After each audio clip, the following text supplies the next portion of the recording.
Thanks for hopping on. For you, Jacob, anytime.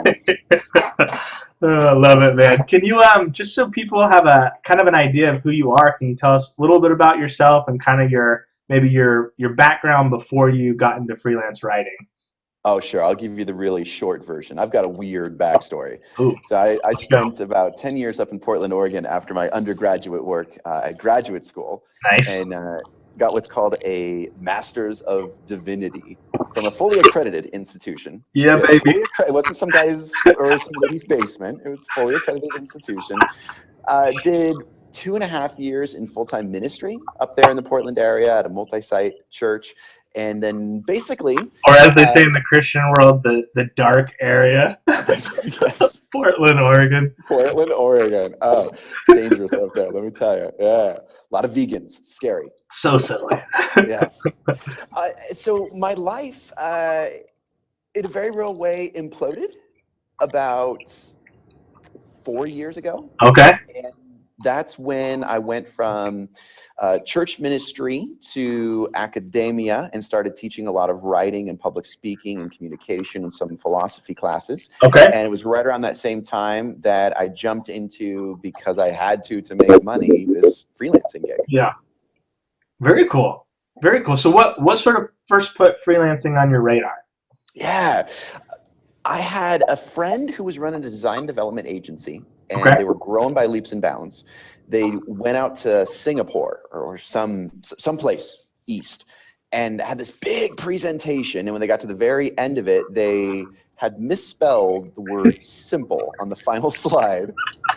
And it was part of the client they were pitching to, part of their mission statement. So my friend calls me up on the streets of Singapore and is like in a panic and basically, this can never happen again. Oh my gosh. An editor for us, Aaron. And so that was my intro into, I would be happy to be a freelance editor for you. And that turned into actually doing some ads for them and doing a little bit of landing page copies and things like that. Okay. And then I was off and running. Nice. So when at kind of what point, how long into that journey did you have that sort of aha moment where you're like, oh, I could actually make a full-time income from freelance? Yeah. The first aha moment for me, so 4 years ago, life implodes. About 3.5 years ago to 3 years ago, I start doing this, a little bit of freelance. I launched my own blog, which basically my mom and I were reading together. Nice. And then one day I get an email out of the blue from Ann Handley from Marketing Profs. Okay. Like completely out of the blue. Hey, I was doing research for my new book, Everybody Writes, and I loved this post that you had on your site. Can I include it? Awesome. And I lost my mind. I was like, this is unbelievable. This is fantastic. And so I said yes, and I got a digital version of the book and did a little excerpt of it and put it on my website and all that stuff because it was my only claim to fame.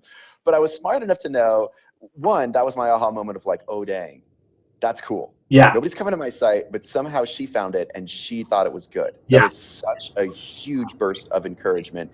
And then number two, I was smart enough to just turn right around and say, here's a full article. I'd love to post this on Marketing Profs. And so I took advantage of the situation beyond just, hey, I'm happy to be in print. Your career has been full of those, taking advantage of those opportunities. Full, yes. So what was the post, and kind of with the blog, was it related to writing, marketing? What was it about? Yeah, it was for the iconic content, which is the agency / one-man show with a whole bunch of support that I'm currently running. Okay. It was for that site. It was basically, it was an article that was about boobs and carrots. And I think both of those words were in the headline. It was from an Office episode back in the day when Jim has his first baby and he's like, if I can sell carrots instead of boobs, as breast milk, I can sell anything. Yes. I love that line so much that I did a whole post about it and the emotional connection that copy should produce. So it was super in that content copywriting vein. Okay, so would you kind of, on that note, a lot of people, when they're starting in their freelance careers, the first question is sort of, what should I be investing my time in?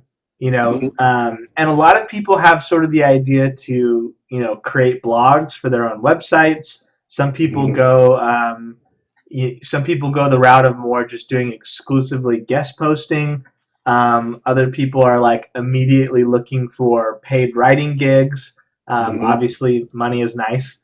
What would you say kind of in your first year in this sort of freelance world? Where do you think your most efficient use of time was? So I created a foundation on my own site. I had a site that was respectable. I built it through Squarespace. It doesn't have to be fancy. Totally. And started blogging to basically also establish that foundation, blogging on my own site. So I had at least a collection that filled up a preview page. I mean, all it was probably 10 posts, like all together. Okay. I moved the dates from them so they couldn't see I'd stacked them all in a row, which is super smart to do. And then I went hard after the guest posting. Okay. I mean, that for me was the game changer. That's what turned this whole thing into a full-time freelance, like a legit, 6-figure plus gig.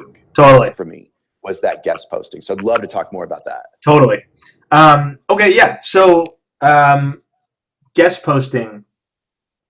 Tell us kind of what. Obviously, not every guest post is going to be valuable. So when you kind of, where have you found the value in guest posting? And I know I'm guessing kind of early at some point you started getting. I know there's the element of having people pay for to include backlinks in posts. That's part of the way to get revenue. Is that something that you would recommend?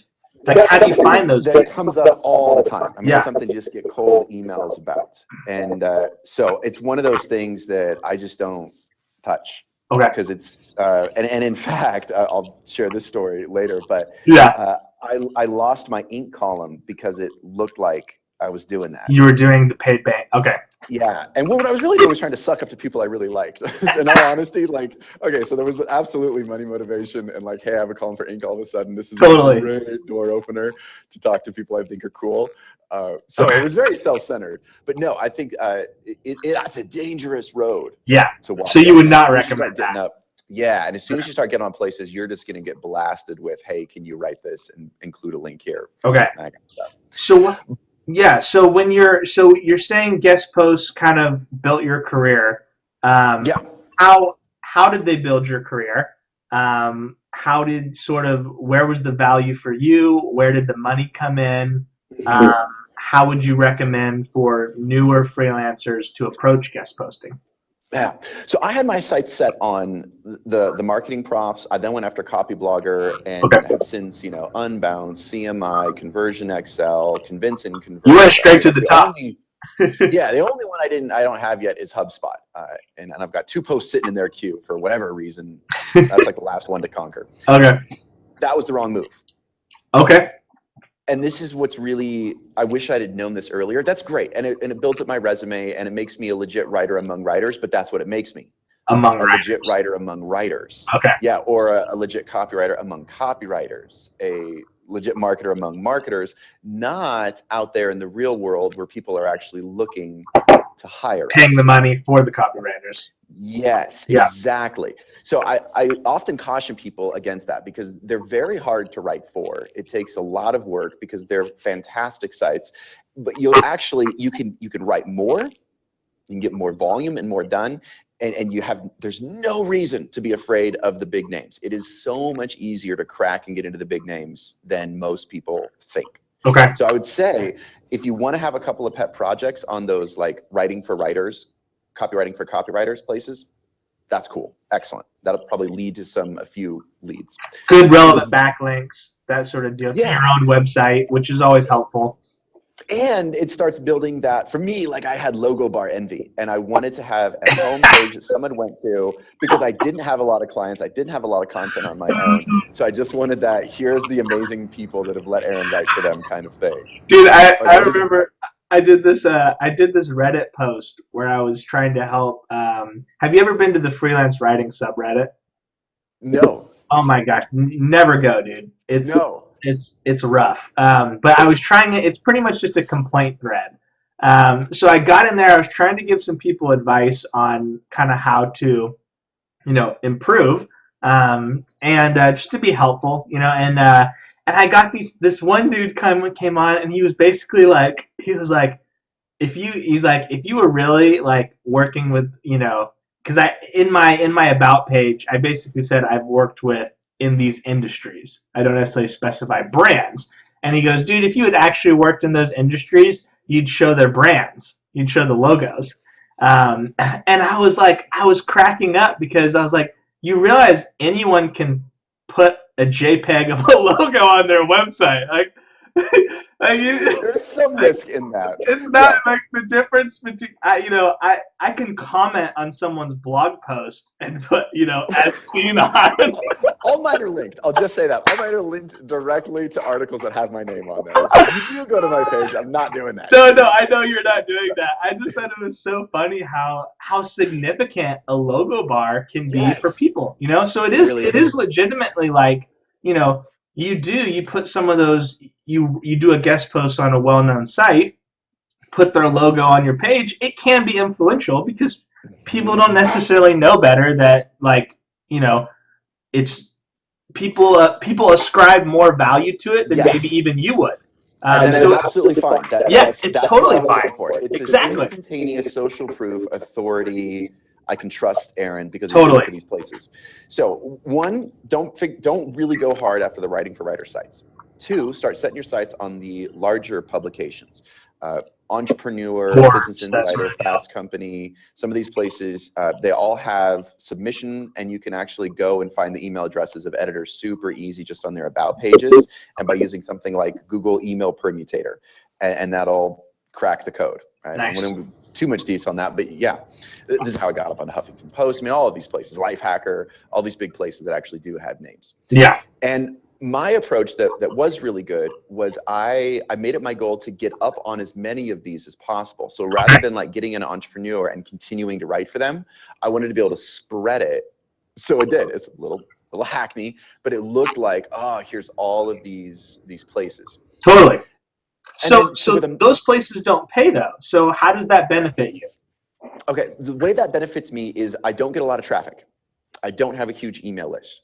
I've got a pretty decent social media game going on right now, but none of those places is really where the leads come in from. Where the leads come in from are the people who are on Entrepreneur and Lifehacker and Business Insider who are reading those pieces, especially if I'm writing about content or marketing or funnels or those sort of specialties for me.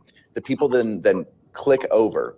And it's a really small percentage. It's kind of like these articles to me are like I'm funding all of these startups, right?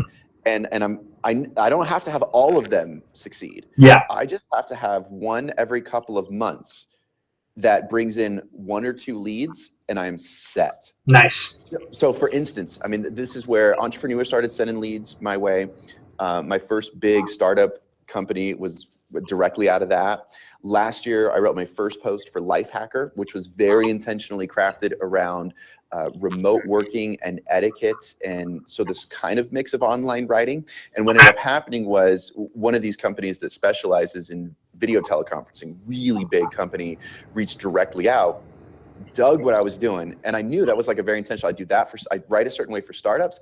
I write a certain way for these other niches. Okay. Like I'm not a great social media guy, but I write a lot about social media and social media hacks because there's so many startups in that realm that are hungry for content. Yeah. And so I get their attention, they come over, and then we're just off and running. So it has to be like 1 or 2 people from an article, and that turns easily into 5 to 10 to, with this one client, like 40K last year, and probably well more than that this year. Nice. And so kind of let's talk now. In your initial season of freelancing, the type of services you were doing for people, the type of writing you were doing for people, I'm guessing it looked very different than it does now. Now that you've crossed the 6-figure mark, you have clients you're doing 40K of work for. I'm guessing that 40K isn't all for like just kind of like 500-word blog posts.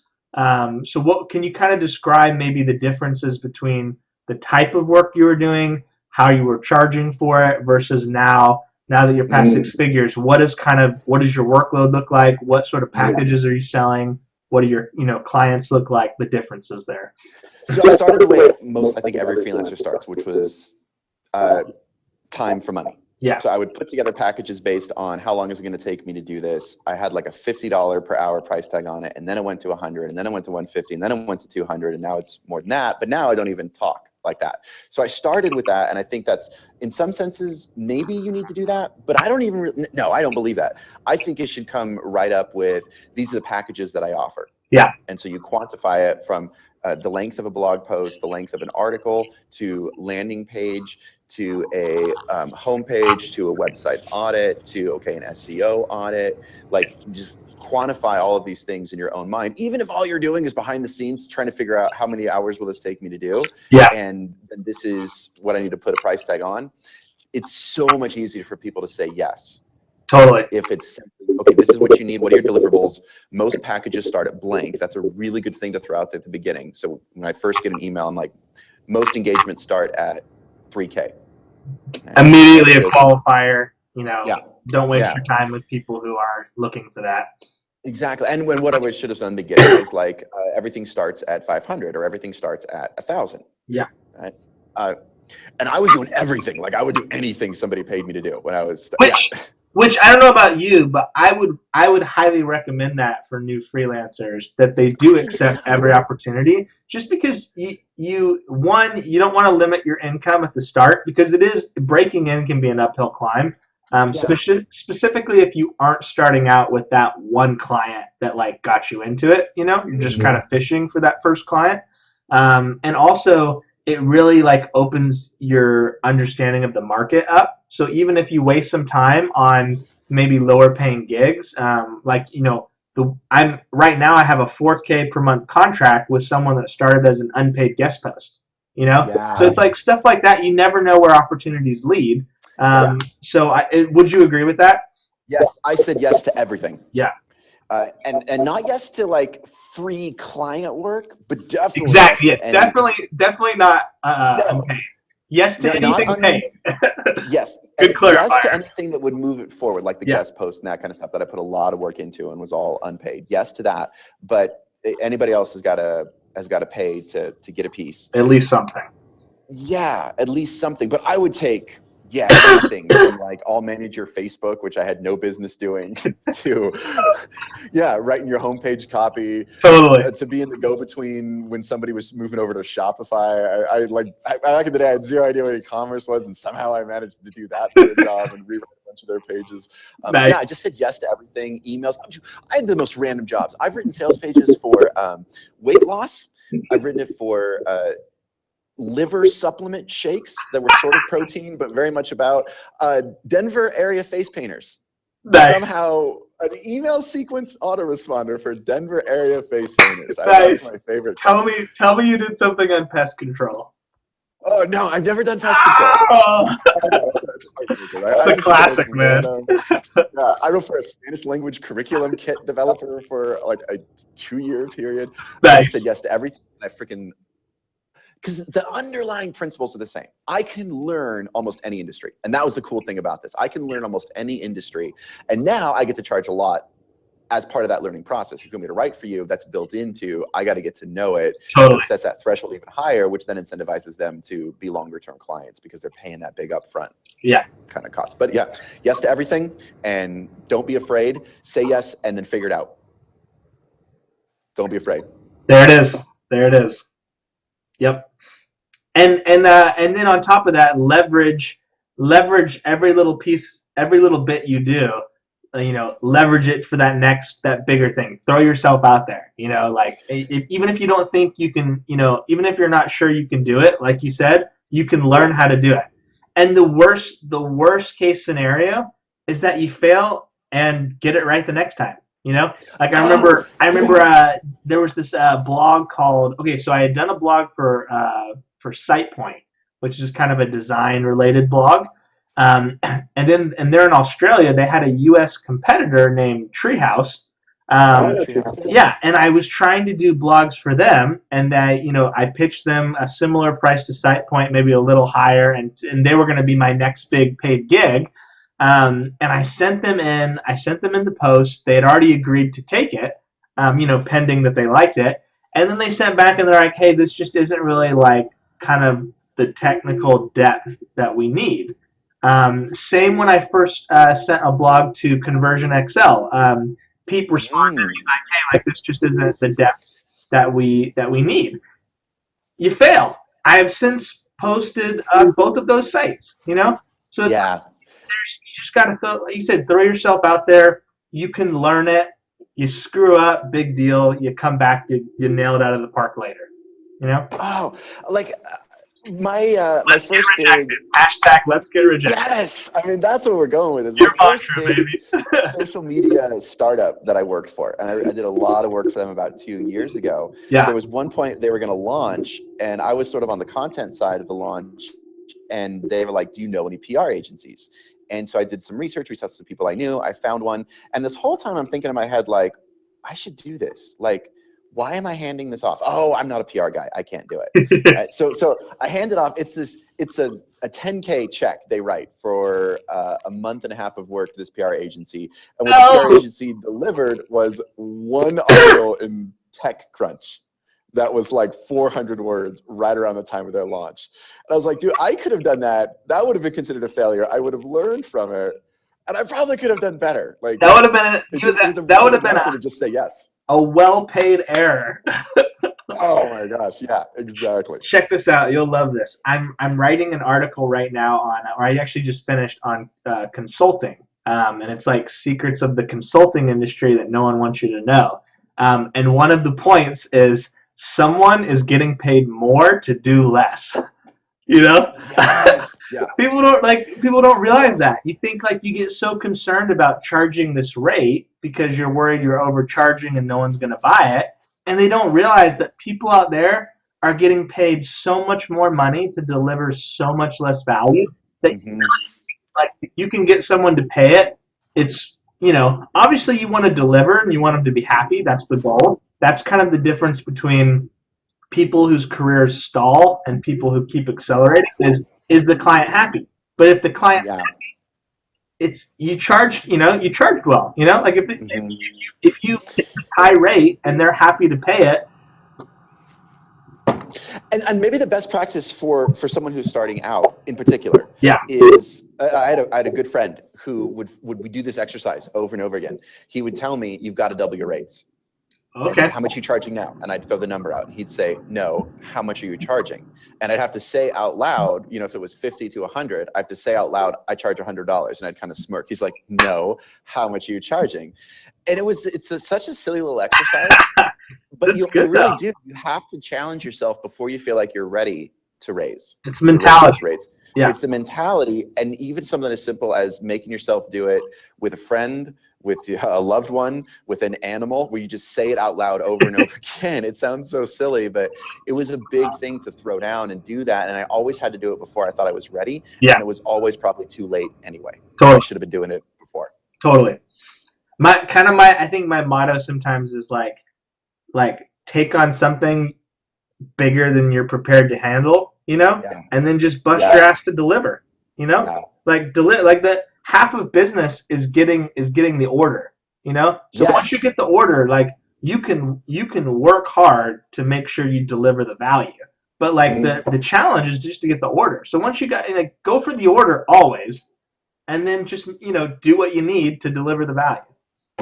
And never be apologetic when you're pitching an editor, or if you're trying to reach out to an influencer, or you're talking to a client or a prospect, right? Yeah. Never be apologetic. The thing that you should never do is say something like, "I don't have much experience in this area. I know you're very busy." These kind of things they just fill up space. Yeah. I get those emails all the time now, and it just cuts through any sort of my desire to actually want to work with this person. Because and sometimes I still will, but it's ruthless about that when you're actually sending out those pitches and talking to people. Act like you're supposed to be there.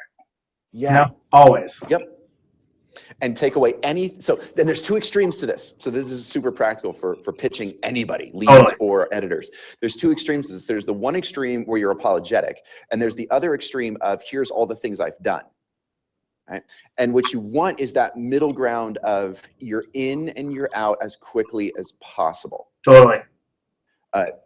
Yes, like I recently reached out to, and I was super intimidated to do this, Daniel Kahneman, who wrote Thinking Fast and Slow. Oh, He's one okay. of the two main characters in the guy that wrote Moneyball's recent book, The Undoing Project, Nobel Prize winning psychologist, right, who teaches at Princeton. Nice. I'm in love with this dude, and he's written for Harvard Business Review, all these places.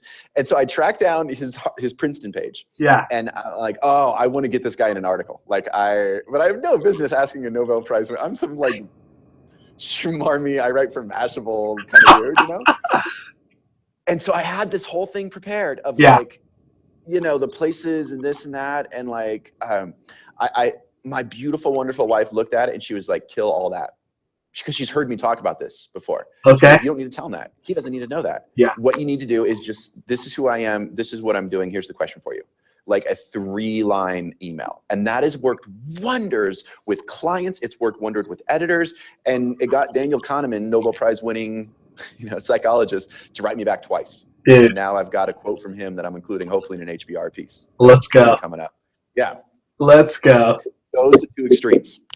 Love it, man. I love it. So real quick, I know we don't have a whole lot more time, but a couple more questions. Just real quick, how long did it take you from the first freelance bit that you wrote to crossing the 6-figure mark?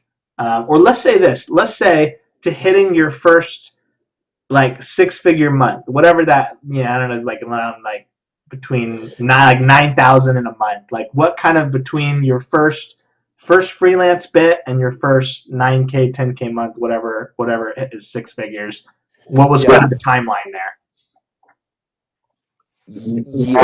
A year. Look at that. Yeah. So totally doable. Let that be encouraging to, you know, everyone watching this. Like it doesn't have to be long. No, and it really was that I hustled hard after getting that logo bar. Okay. It may sound silly. I hustled hard after getting that and wrote a ton for those places. And then as soon as anybody was in my orbit, that was the gravity that pulled them in. Totally. Love it. And so let's say then, what's kind of changed? Because I know now you're making money a lot more efficiently. So let's say like from when you were doing an 80-hour work week to, you know, be hitting that full-time income to where now, like, I know you're still hustling super hard now, but you're like, you could probably work like 10 to 20 hours a week right now and still be pulling in that sort of amount. That original amount, yes. Exactly. I'm pulling in there, yeah. Exactly. It's a terrible beast. Don't feed the beast. Yeah. So what's kind of, is it just that you charged more? Is it just that you're working with, you know, higher paying clients? Is that kind of the big difference? Yes, it's 3 things. Yeah. Massively yes to the higher paying jobs. Every time I raise those rates and they continually get raised, even if a previous client comes back to me, I'm like, this is what I'm doing now, right? Unapologetic about that. No defense, unapologetic. Totally. Higher paying clients and raise those rates before you feel like you're ready. Do it. It'll be amazing. Second is repurpose like mad. Never write anything that's one and done. Okay. Especially so if you do have a heart for places like Conversion XL, Copy Blogger, Unbounce, right? They're gonna make you put together this 1,500 to 2,000 word post, sometimes even longer than that. One of the biggest posts I ever wrote was for Client Boost, who you know, and probably a few people, just a fantastic CRO, AdWords, PPC sort of agency, and this like love fest of a post on landing page optimization that I put together. That was something like 5,000 or 6,000 words. Was this the Heaven Hell one or the Heaven and Hell one? Yeah. I mean, it was probably one of the best things I've put together. Nice. And the thing with that was that one giant post turned into an individual post for each subhead, one of which went to GetResponse as a paid Okay. piece, one of which went to Unbounce as a free piece, one of which went to Copyblogger as a free piece. But I had this one giant piece that was getting paid for that I turned into some paying pieces, some free pieces. I used similar illustrations, but then just pulled out a couple of new ones. And so I got this like 6-point beast, 7-point beast. Okay. And I can take a piece of each one of those and turn it into its own article. Nice. Right. And then what I really should be doing is then, and turn that into social media image, turn that into, if I ever do a podcast, talk about it in particular. I mean, these are the kind of things that never be one and done with a big piece like that. Just keep rolling through it. And it turned, always repurpose. And I had a third one. Oh, the third one. As soon as you possibly can, start looking for ghost drafters. Not ghost writers, but ghost drafters. Okay. Because as soon as you're charging, say, $300 to $500 for an article, you can afford to pay somebody $50 or $100 an article to do the heavy lifting for you. Okay. So how does that process work? So that process works is I run everything through Trello, and I have this little text expander thing where I just write @card, and it just fills in what I always use as the same outline template. So it's got that whole like heaven and hell. It's got the targeted site. It's got a spot for links that are safe, and then links for research but don't actually include in the article. And then it's got the whole how many points and what is each point going to be. I can bang that thing out in like 15 to 20 minutes. Okay. At most 15 to 20 minutes. I take that card and I toss it over to one of my ghost drafters. And I pay my ghost drafters better than I used to. It was like $50 at first, and it was $100, and now I'm paying this dude around $200 for each piece, sometimes even more than that, because I charge a lot more for my pieces. But that was an enormous game changer, and I should have done that. Again, all of this stuff is earlier. You're ready. Yeah. Raise those rates, and as soon as you hit like the $300 to $500 threshold, don't be the only person on your team. Start building that team. How many ghostwriters do you work with? Is it just one, or do you have like a stable? I've got a stable. I've got a stable of about 5 to 7 I can call on. I've just found one guy in particular over the last 2 months that has been phenomenal. Okay. And so I just keep throwing stuff at him, and he's been amazing. Nice. But none of them are ghost writers because they're just not up to the job. I'm not running an agency. Everything has to come out under my name and be delivered to the client by me. And so the quality still has to be there, which is why I do the front end, they do all the heavy lifting, and then I polish the heck out of that thing so I can still stand behind it. That middle ground enormously freed up my scalability. Totally.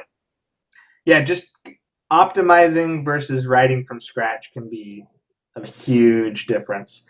And what would you say? Because like I would say that some of the people in the group right now, the quality of work they're doing is ghost drafter quality, which obviously they can't charge. They're never going to be able to charge the rates that you're charging with that quality. So what would you say are some of the big differences between what the ghostwriter or ghost drafter sends you, which is probably about the same quality they would send to a normal client if they were ordered, versus what you deliver on the back end? It comes back to this heaven and hell idea that I don't think we've fleshed out much. But what I like to say, one of my little mantras, so my tagline on my site is saving the world from bad content. And obviously with the doctorate of or the master's in divinity, I've got this theological mindset in the back. The way I translate that into what I write is every piece of content has to save someone from some hell and deliver someone unto some heaven. Yeah. So it gets me out of my self-referentialness, right, and into the mind of the audience, the person I'm writing this for. What is the one thing they're struggling with? Okay. What is the pain that's going to kick off this article and drive them forward? Right, so I've got to identify that pain. And then the hell comes in because through data, through a story, in the introduction, in a matter of 3 to 4 paragraphs, sometimes 2 to 3 paragraphs, it's actually worse than they think. And your job is to identify, here's the pain, right? You feel this already. Here's what sucks about what you're doing. It's actually worse than that in a paragraph. And then like 3, and here's how this article is going to save you from it. And I don't actually use that word, pain, hell, save, heaven, but that's the formula. And you got to tighten that bad boy up. It should be 3 to 4 paragraphs at most, maybe with an image and some links or a story to establish, identify with what's wrong, It's actually worse than that. Yeah. Here's how this article is going to save you from it. And then you're into whatever those points are that it's going to lead them through that process. Totally. That's a huge one. That emotional feel to it is big. The other part is always give examples. The place that That's the big lot one. of people, isn't that huge? So huge. It's so huge. So huge. Don't give me a principle. Like, give me a principle, but then don't give me an illustration. Give me 3 illustrations that have like a piece of data in one of them and screenshots of what it looks like in action. And then a thought about how to apply that to a different business. That separates 6, 7, 8s from freaking 10s when it comes to the quality of an article. So how do you find examples efficiently? Because I know even in my own experience, it can be a pain in the ass to find a relevant example, because people don't really even in the marketing realm. It is so hard to find a case study within the last 2 years. Everything's from 10 years ago. It's been republished a billion times.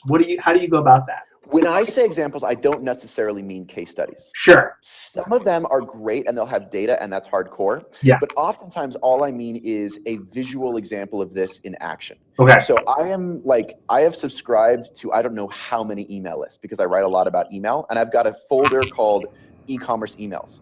Okay. And every time I walk to my car, I open up my email, I see all the things that just came in, and I just move whatever they are to the proper folder. Go sign up for a bazillion email lists. Okay. Create a new email So address. you just pull from those.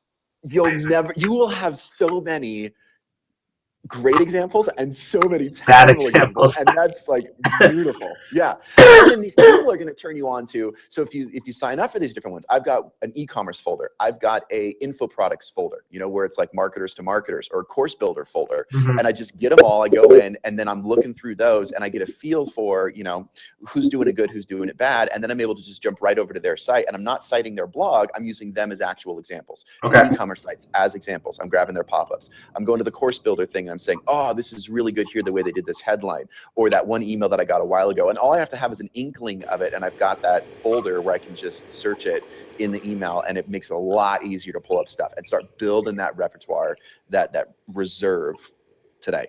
Totally. Love it, man. That's good stuff. And you recently, it was only just a couple months ago that you dove into, you quit your job and are now full freelance. I'm that dude. This is like the constant theme of this. Do it before you think you're ready. I waited so long. I was a full-time college professor, college instructor here at the local community college. And last summer was beautiful. I just taught a couple classes part-time, and I was looking down the barrel of fall and realized there's no way I can do what I'm doing with clients and with my freelance business and keep this up. And really, I should have done it a full year and a half ago. Yeah. You know what I mean? Because I've watched guys like you, and your growth and what you do really is fantastic. And it's because you put yourself in a position to, this is what I do. Not distracting yourself. Yeah. Yeah. And how has that been? The full freelance life? How have you been enjoying it? What kind of does your day look like?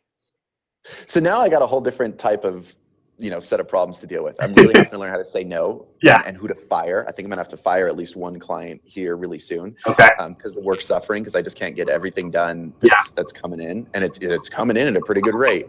But I've got to learn to start saying no. I've got to, and I think this is going to be true for almost any freelancer, start thinking early about passive income. Mm. What can I create? What can I sell? And this is for 2 reasons. One is because, yes, it's passive income. And 2, there's nothing like actually have to do the thing you're talking about to make you good at the thing you're talking about. It's just. Exactly. Yeah. So true. So true. And so and just kind of last question, I probably should have led with this. And if you don't want to answer this, that's totally fine. But what would you right now, about how much are you making and how many hours are you putting in to get that income? And if that's a little too specific, that's totally cool. No, I build right around 19K of work in January. Okay. And I'll probably do possibly a little bit more than that in February, and maybe a little bit less than that in March, because a lot of it's monthly recurring revenue. Okay. Right. So, and I have very low overhead besides my my freelancer, my You're ghost stable. dude. Yeah, my ghost stable. Yeah. The prize And stallions. I'm working like 50 to 60 hours a week, Okay. I would say. Yeah. Yeah. So not like Which is, not you're not killing yourself on the work-life balance, but you're still and working maybe it's hard. really like 50 because Yeah. I'm one of these dudes that likes to be done in the early afternoon. Okay. So I'm cool with coming in like 6 to 7 days a week, but like being done In the by afternoon. 2, 3 o'clock. Nice. I like that. Yeah. Okay, so yeah, so you like to spread it out. You like to work every day, but just not the full day.